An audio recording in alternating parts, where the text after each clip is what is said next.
Hello friends, this is your tutor Renuka. Today we will discuss on the application of XOR gate. The XOR gate is most widely used in many applications. Parity checker and controlled inverter using XOR gate is explained here. These topics are included in the second chapter, that is logic gate for bifocal electronics in Maharashtra State Board. So let us see how it works.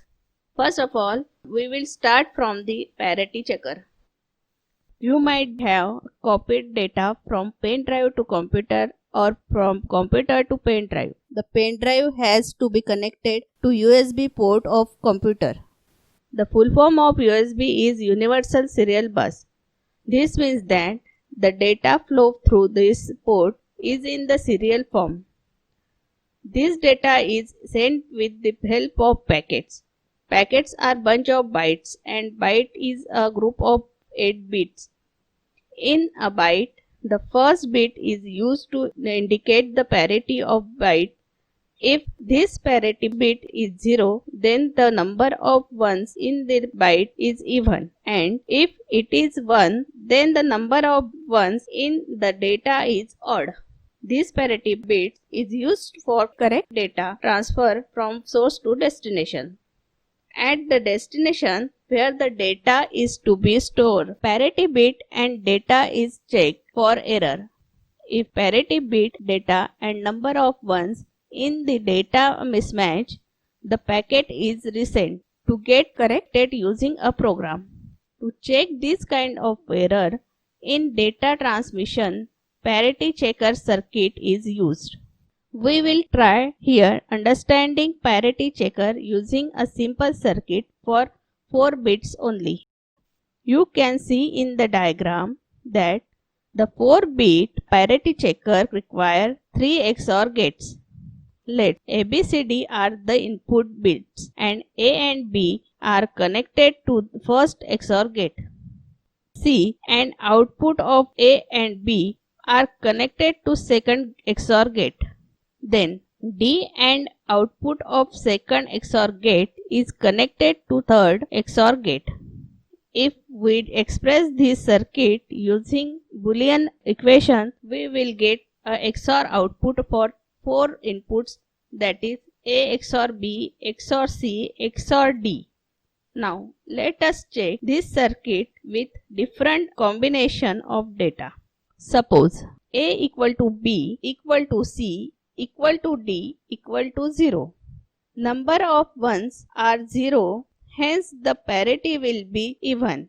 For this data, from the definition of XOR gate, it is defined that for odd number of high input, the output of XOR gate is high. So in this case, the output of this circuit will be low. Same output will be obtained if these values are taken in the equation of XOR gate. Second case, let A equal to B equal to C equal to 0 and D equal to 1. In this combination of data bits, number of ones is 1, so parity will be odd. If equation of XOR gate is solved, 1 will output. Similarly, from definition, for odd number of high data bit, 1 will output. Now, third case. Suppose A equal to 0, B equal to 0, C equal to 1, D equal to 1. That is, 2 bits in the data are high. So the parity will be even. Putting these bit values in XOR equation, output will found to be low. From the definition of XOR gate, output will be low. Fourth case. If A equal to 0, B equal to 1, C equal to 1, D equal to 1, here 3 bits value are high. It indicates that the parity of this data is odd. From the XOR gate equation, output will be 1. Again, odd number of high input in the data and XOR gate will give high at output. Fifth case. Let A equal to B equal to C equal to D equal to 1. That is, all inputs bits are high. Hence, the parity will be even. For even number of high inputs, XOR gate will show low output. From this way, we can also check remaining possible combinations of 4 bits data.